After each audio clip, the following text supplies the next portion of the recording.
Hello and welcome to Teagasc's Tillage Edge with me, Michael Hennessy. In our second episode, I spoke to Dr Steven Kildea, a researcher from Oak Park, and we discussed winter wheat disease control strategies. I first asked Steven what crops are looking like out there and what disease levels are like, considering the very dry weather over the last couple of weeks. I suppose there's a number of different types of crops out there. You've got the stuff that was sown normal, start of October, and very small amount of that crop, some then November, December, and then some into the spring of this year. I suppose if we take the most of the crops will be November, sort of early December, and they you would expect haven't got a huge amount of disease. But surprisingly, some crops have quite a bit of septoria knocking around them, even for that very late sown. I suppose this comes down to that we've had a very, very wet sort of winter. Now, of course, the last couple of weeks have been very dry, and that has slowed up the diseases such as septoria. And Stephen, are the levels low enough that guys could consider maybe adjusting their fungicide plan even at this early stage? I don't think so. I think, being honest, what we have to look at in winter wheat is from really now onwards. We take the sort of assumption that a lot of crops, irrespective of when they're going to be sown and earned, especially from autumn through to winter, will have enough disease that come April, come May, if actually the weather conditions turn favourable for disease such as septoria, there'll be enough inoculum in the crop. And I think we're at that point that in most crops, there's enough inoculum there that actually if the weather turns bad from now onwards, we will have problems. So at this stage, I wouldn't be changing necessarily how we would be controlling disease going forward. That said, look, of course, there's going to be some of those crops that went in January and early February. They're a different beast altogether. They're probably only coming out of the ground now. They have a lot more to go, and they will, of course, carry less disease. But the ones from before Christmas, I think we would probably be treating those as normal. Okay, so when you're putting together a normal fungicide plan, or planning to control that disease over the season to try and maximize yield, what are the elements that you would consider the most important that a farmer or an agronomist out there should take into consideration? Okay, I suppose when we're talking about disease control, we're really talking about pest control, and I think we have to start at the very, very start and sort of call what we're actually doing at this stage integrated pest management, that IPM, and acknowledge that it is that we're integrating all the different measures of control to try and minimize the impact of the pest on the I suppose the ability of the crop to produce the yield that we want to be able to sell. Now this, of course, we have to build on the various different pillars of IPM, and this comes from your prevention, your suppression. There are things that probably we at this stage we're not able to do as hugely as much as I suppose we would have been able to do in choosing our variety and the sowing date and how we establish that type of crop. So we're moving into the next sort of phase of that IPM, or integrated pest management. That's now monitoring the crop, that's monitoring growth stages, that's monitoring disease levels, and then making decisions, as you say, in terms of the fungicide program, in terms of how we manage it from there on, and making sure that we minimize impact on the crop. And so what decisions are you going to be making? So as I say, you're going to be monitoring. So that's going to be monitoring the crop itself. What is its potential to start off with? And that's one of the very clear things that you might be looking at. So how many plants are, etc. But then we're moving really into the point where the crop is starting to extend, and we need to get our timing of fungicides right. Irrespective of what fungicide we're going to be using, we need to make sure that they are timed correctly.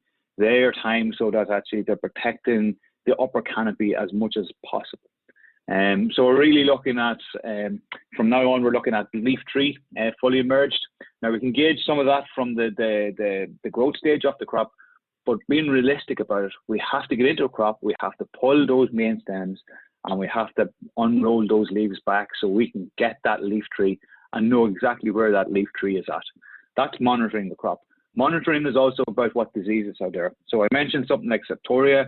I'd expect that most crops sown before Christmas would have septoria there, whether it's at low, whether it's at high. If it's very visually at high, you'll see it, but if it's actually at a low enough level, you mightn't see a huge amount.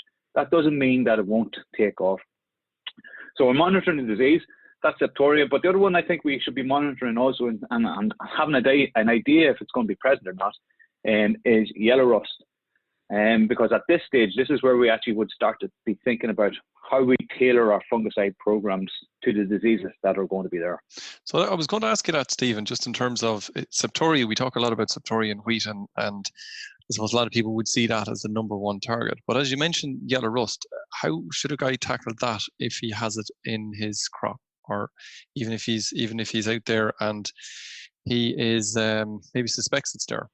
Okay, I suppose it's not one that would always been of, I suppose, importance to us in Ireland. We tend to have a very wet climate, very wet weather, which it doesn't always suit yellow rust. And I think we would have always thought of it as a across the water sort of an English type of disease that's more prevalent there, and it is. However, we do in the last, I suppose, number of years, we have been growing quite a few varieties that are fairly susceptible to yellow rust, and it can have a major impact early on in the season. So that would be the first thing that I would be looking at. I'd be looking at the recommended list. It'll give you an idea of the susceptibility of the variety. It won't say that, we could have changes in the susceptibility of varieties during the season. But if it's a known susceptibility, there's a good chance that it'll show up yellow rust first. It's about getting into the crop. It's about walking the crop. Look, yellow rust will come up. You'll see these yellow foci, what we call foci, which are patches or circles of disease. Getting into that, seeing if it is actually yellow rust. So you will need to look for the pustules. And then it's actually about tailoring the fungicide program. At this stage, it's about tailoring how you respond in terms of that fungicide program. Do you need to go early to try and, hold that disease, or try and knock it back? And these are decisions that are going to have to, come on a field-by-field basis. We're not sort of saying that every crop needs to be treated for yellow rust, because we know it doesn't. And we know that there'll probably be some varieties in some locations that would be more prone to it. And I'm thinking of somewhere like the Northeast, and I'm thinking of some of the varieties such as Bennington and JB Diego. So they would be the priorities. So Stephen, the message would be, I suppose, to get out into your crops, walk it, identify it, and take reasonably quick action if you see it there. Would that be reasonable? Yeah, I suppose. Okay, it's going to get to the point of, okay, how active do you think that yellow rust is? If it's looking very active, if it's, I suppose, you're really strong yellow pustules, then I think we're going to have to try and take some action on that. And look, previously we would have said that, look, we need to protect our azoles as much as possible. And we still do need to protect our azoles, but we are aware that in some of those varieties that are very susceptible, and given the weather conditions to some extent that we're having at the moment, it may be justified to be using an azole in some of those early applications, what we would have been traditionally calling our T0, which is a pre-stem extension, just before the leaf tree application, or a couple of weeks before it. It may be a case of an azole at that time, and that's we're looking at epoxy or technical azole.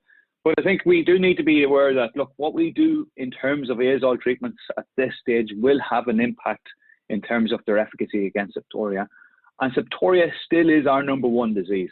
So the alternative, of course, to the azole is going to be the strobilurine, such as your proclostrobin or your azoxystrobin, that will hold the disease. Maybe won't have the same level of curativity as the azole, but it will hold it. And in that scenario, if that is used, then you need to be thinking about the yellow rust in the follow-up application in terms of your leaf tree, so that you're using a very strong yellow rust fungicide that is equally good on Septoria. Okay. So when you talk about Septoria, you mentioned resistance there in your comments. We know that there's resistance to not just triazoles, but strobilurins and obviously SDHIs as well. Which of those chemistries, or is there something else? What's doing the heavy lifting now, or has been over the last couple of years, in terms of disease control? From a indeed, from a Septoria point of view, over the last 2 years, we think that actually the most of the lifting has been done by chlorothalonil. Now, I say most of the lifting. I think in terms of fungicide programs, we could probably break down individual components to give them a third. So we would have had an azole going in for Septoria control. That would give you a third of the disease control and a third of the yield response. And SDHI giving you a third of the disease control and a third of the yield response. And chlorothalonil giving a third equally. Look, we're aware that chlorothalonil, its use up is the 20th of May. So we are moving to a scenario where we don't have that. Look, we have alternative multi-sites that are going to be there. But we do have to start thinking beyond that. That said, look, the azole component is providing some level of control, and the SDHI component are providing some level of control. That's the azoles that I'm talking about, are the azoles that if you think about 2019, and the SDHIs are the SDHIs that we currently have. I say the azoles of 2019 because we have a new azole on the market this year. We might get to that in just a second, Stephen, but just thinking about up till now, I suppose our advice was that we should try and rotate fungicides as much as we could to try and prolong them, not just, I suppose, maybe further overall longevity, but also within the season. Is there still a role for rotating fungicides in a septoria program? Indeed, yes. I think there is still a role. I think over the last, I think about 3 years, we have seen a sort of an erosion of azole sort of either components. We talk about the components or the different types of your epoxy or your pathio in one group and your met and the teb in another group. And there definitely is still some differences between them. The differences that we had maybe 5-6 years ago are not as great anymore. That's inevitable. That's because we've been applying this strategy for the last couple of years, and it's inevitable that the population will adjust. But that said, I think we still should be doing the same sort of strategy as much as feasibly possible. And that's why I think in terms of when we talk about an azole at that early application, if we really require it, that you actually then think about how you might alternate or how you might rotate that azole component in your next application. And that is important to try and manage it as much as possible. It's a case of, look, we don't necessarily want to have to do this, but it is a case of if yellow rust is really active and we have to try and get on top of it. I think with the introduction of Revysol, it gives us a little bit more scope in terms of later in the season from a septoria point of view, that we have another azole that isn't as impacted in terms of the mutations that we currently have. But that said, with the other azoles that we still have a capacity to delay the resistance development. And if we have that capacity, then we should still utilize it. Okay, Stephen, when you talk about Revysol or being the brand new active, or Revistar as the product name that growers might recognize over the next few months, how should guys use that? Is it a case of we put it in at every timing, or is there specific timings where you think we get the most out of it in terms of disease control or return on yield or return on money spent? Okay, so from the first aspect, just to describe what it is an azole. It is a new, I suppose, fungicide within that group. So it's not necessarily a new mode of action, and it does appear to be working quite well against our current population of septoria, which is a welcome development, most definitely. However, that said, I think, look, we have to be aware that it has the potential, like every other the azoles that are out there, the SDHIs, the strobilurins, etc. Those single site chemistries have the potential to be broken, and septoria is really adept at doing this. So we need to manage it. We need to manage that in a way that we prolong the efficacy of this molecule as much as possible.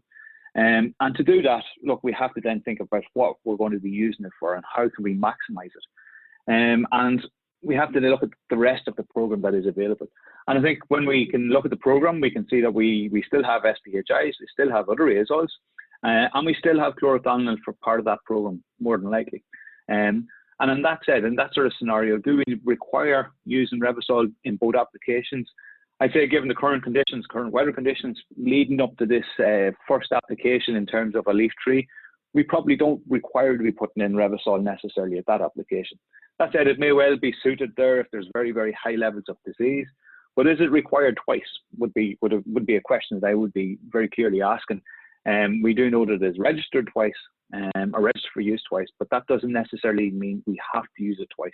We have to be aware of how we use this will determine how effective it is into the foreseeable future. So from where we are, we probably get the best out of it at the flag leaf timing or the main timing. I think that would be where I would be thinking about putting it this year. And it does give us that scope that if there is crops that have to receive an azole early on, that we got to alternate our azole component, and then we could follow up into that sort of flag leaf application where we probably have we've had that early selection, that actually its impact of that early selection will not be as large in terms of Revysol. But to be aware, as I emphasise, what we do and how we use it will have impacts. Stephen, I just wanted to ask you one final question, and that was about, and you mentioned it already, you mentioned chlorothalonil or Bravo. Obviously, we can't, or that's been deregistered, so farmers can't use it after the 20th of May this year. I suppose there's a couple of questions in there. One is that will farmers be able to get out using Bravo in the current season in terms of the main fungicide program? And secondly, if they either don't because it's too early or to use it in terms of the flag leaf spray might maybe going on until maybe after the 20th of May, or maybe secondly they can't get access to it, is there another product that can replace it? Okay, so the first question is, do I think farmers will be able to, I suppose, get it on in terms of before the 20th of May? There's quite a difference in terms of growth stages, even between crops that might have been maybe a week or 2 weeks apart. Normally you think that these will come together very, very well in terms of the growth stages. But even in some of the trials in Oak Park, there's a considerable difference in where crops are at. And it would be where one that's, I think, yeah, there will be crops that will probably get their flag leaf application in that sort of scenario before the 20th of May. And that means that, yeah, chlorothalonil, there's no issues there. But there may also be other crops that mightn't. Is there an alternative there? Yes, look, we have Fulpid available. Fulpid is definitely available. Is it as good as chlorothalonil? I think everybody would accept that direct comparison of the two actives, clearly chlorothalonil will win. That said, it does provide some level of control. And as a multi-site, it isn't as, I suppose, at risk from resistance development as the other components that you would be putting in the tank with it. So it does provide that resistance management that we do require. So it would be one that I would be sort of recommending that in the absence of chlorothalonil, that we should be including it. We should be including a multi-site, and that Fulpid is the multi-site that will be used. Great, Stephen. Look, that's brilliant. Thanks very much for your time. That was a great roundup of septoria control and wheat. Thank you. That's it for the Tillage Edge this week, and my thanks to Dr. Steven Kildea for joining me on the show. Don't forget to rate, review and subscribe to the Apple Podcast or Spotify so you never miss a show. And for more farming news, go to teagasc.ie. I'm Michael Hennessy. Thanks for listening, and I'll be back next week with more tillage news and advice.